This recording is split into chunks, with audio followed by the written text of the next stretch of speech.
Hi everyone, welcome to this week's episode of Healing Black Women Podcast. I am your host, LaQuanda Roberts Buckley, and let's get into it. Today, I'm going to be talking about dealing with rest guilt. I probably had this conversation before. I know I had it before on social media, and I wanted to go back to this because sometimes I have felt like I needed to move, but I also needed to be still at the same time, right? It's the to-do list, it's the obligations, it's the things that I say that sometimes I need to do. And so I've become very good, and I've become very good at pausing and stopping, but there's one thing, right? We have these actions that we're able to do, but sometimes the reaction that we have to those actions can have us feeling some kind of way. Like you feel bad that you didn't show up for this meeting, or you feel bad that you didn't participate in this event. And so you feel guilty for relaxing and taking care of yourself and just resting. And, that's one of the things that, we don't always, talk about because, we talk about self-care. I do workshops all the time on self-care. It's one of the things that I do for a living.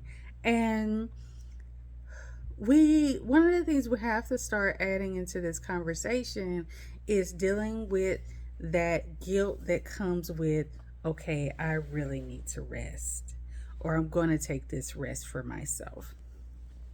And so there's a couple of ways that I have started dealing with this. The first thing is sitting back and thinking about how often do you realistically think about yourself, right? And this is like an exercise that I have done for myself in the past. And I want you to think about doing it for yourself too. Is go into a store. Go into a store right now.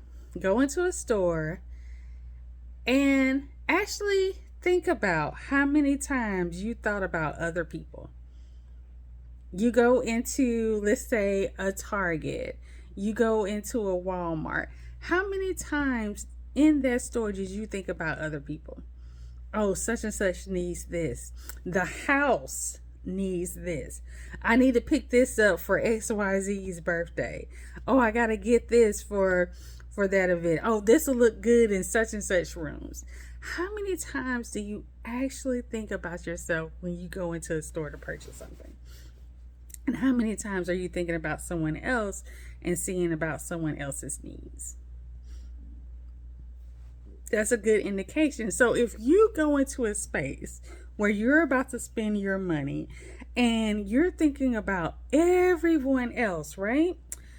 Why do you feel guilty about seeing about yourself for a moment? See how that doesn't make sense? Even when I go to the store, I'm constantly thinking about someone else and someone else's needs. But when okay, I'm going to stop for a moment for me, now I feel guilty when in almost every identity you may have, you're thinking about another person. And so another thing we also have to look at, right? And that I've learned to look at were my identities. And when I say identities, I'm thinking about your roles, right?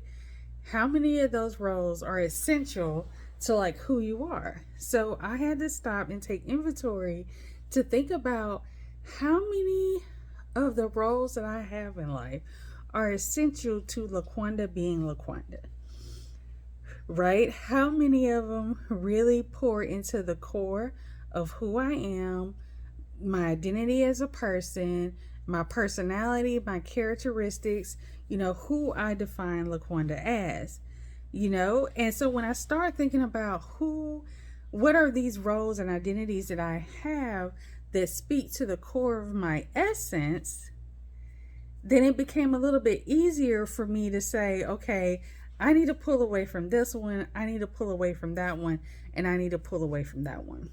And I did not feel guilty about doing something. Because if I have always had certain identities and roles that have, pushed me forward and kept me going through, then I can pause on things, on other things that really don't describe who I am as a person, right? And so that's another thing. Like, take inventory on who you are. Take inventory on those things that you say, I have to do or have to be a part of. Do you? Because when you decide to pull away from that for a minute, now you're beating yourself up, wondering, how come I can't do this? Why can't I do that? Or not even that, or I have to rush back. Rush back. If you're rushing back to something, were you really resting in the first place? So a part of this for me is continuously looking at myself, continuously looking at that inventory of roles that I have and saying which ones belong, that are uniquely LaQuanda, that uniquely pour into LaQuanda, that uniquely recharge LaQuanda, and which one are only withdrawing from LaQuanda. And those that withdraw only, those have to go on the back burner for me. And I don't feel guilty about it at all. And so you're going to say, okay, there's certain roles that I can't pull myself from. Okay, then we have to sit back and think about, all right, I can't pull myself away from this role, but how can I interject some deposits into this? How can I get rest while I'm in this role that I can't get myself out of, that I can't disconnect my identity from? I can't get away from the role. I can't let that role go. So how do you interject you into that role? We have to look at those moments and find those moments for that, right? One of my favorite things that I've done was I went back to hobbies that gave me pleasure. And when I say hobbies, I am an introvert. I am a true introvert. Lately people just like, oh, I'm an introvert. Like, really? But I am an introvert. I love doing things by myself. And one of the things that I've done by myself is something I've done for years. My mom taught me when I was little, and that I crochet. A lot of y'all got to see my first doll. Y'all got to see my first doll that I ever crocheted. And it took me months to do that. But I made her, and I got to sit with myself.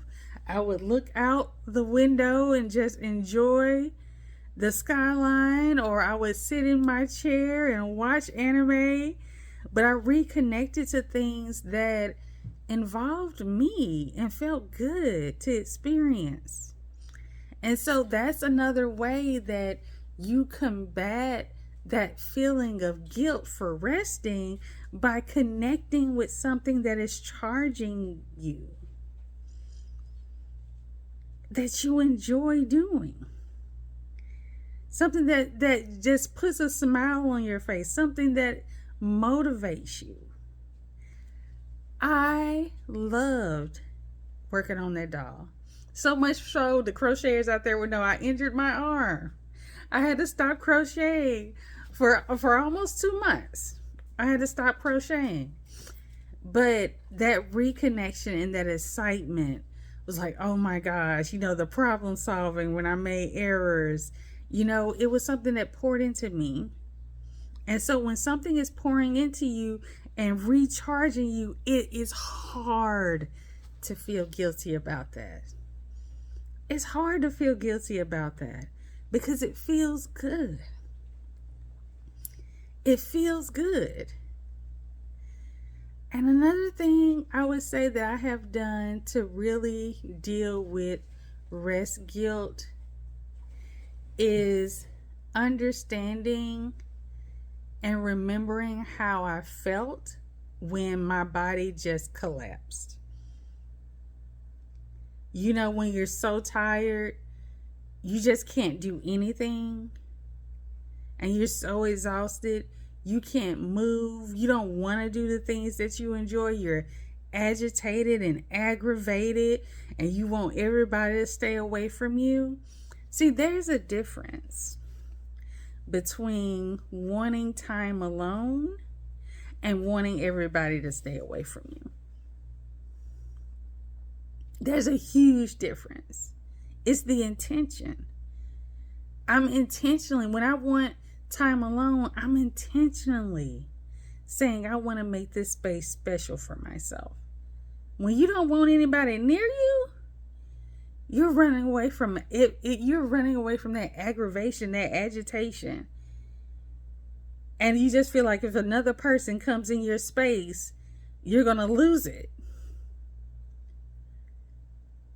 And so we have to sit back and just really think about, hey, you know what? I don't want to feel that way. I love time alone. I love time alone. For those of you who saw, I told my partner, I said, I really want to, spend this evening with myself. I don't want to have a conversation.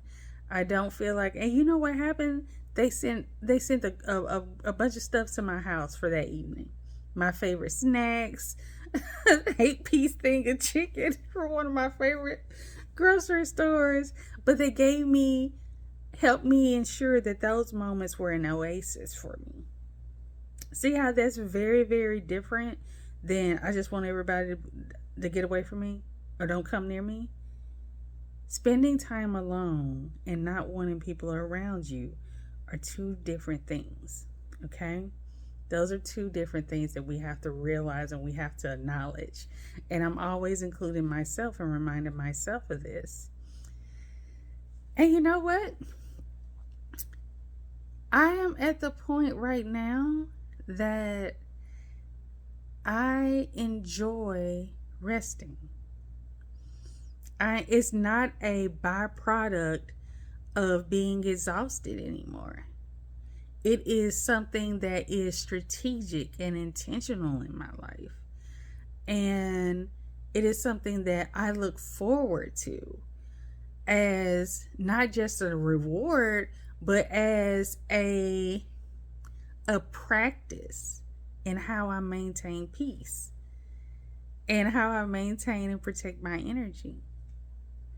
And so I hope some of the things that I've shared that I do can translate in your life as well.